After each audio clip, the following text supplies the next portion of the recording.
Wellington's coastal residents have been cleared to return home, but are being warned to keep an eye on the next high tide after waves of up to 11 meters battered the capital's coastline on Tuesday.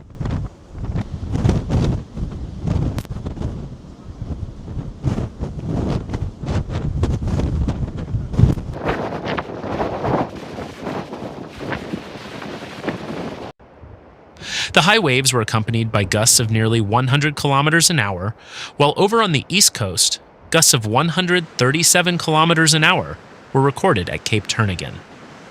The Heavy Swell Warning for Wairarapa will remain in place until 12 p.m. Wednesday.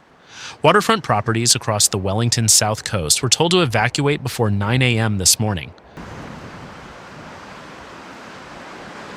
Are they residents? Do we have a mic? Oh, you do? Yeah.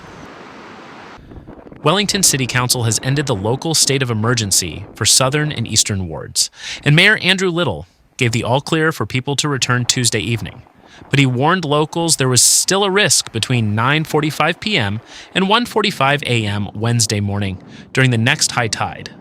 So people should keep an eye out during this time. Wellington Mayor Andrew Little said it was a tough decision to declare a state of emergency on the south coast, but safety was the most important factor.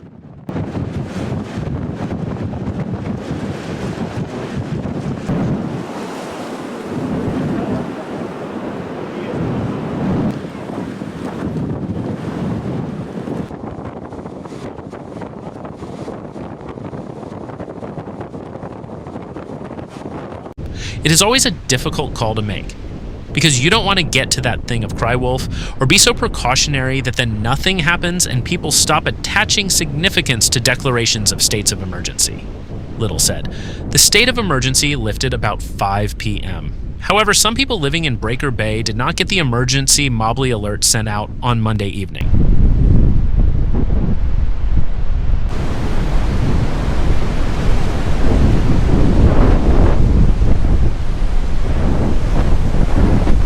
Wellington Civil Defense Emergency Management said it had heard the reports, but was not aware of any issues with the system.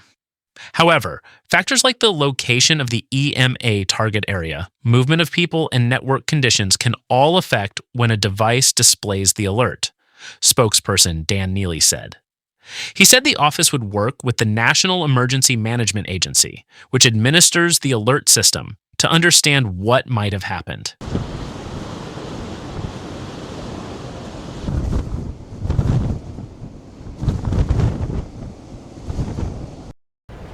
Neely said multiple channels were used in emergencies, with widespread coverage of evacuations in the news media and across social media, in addition to door knocks in affected areas.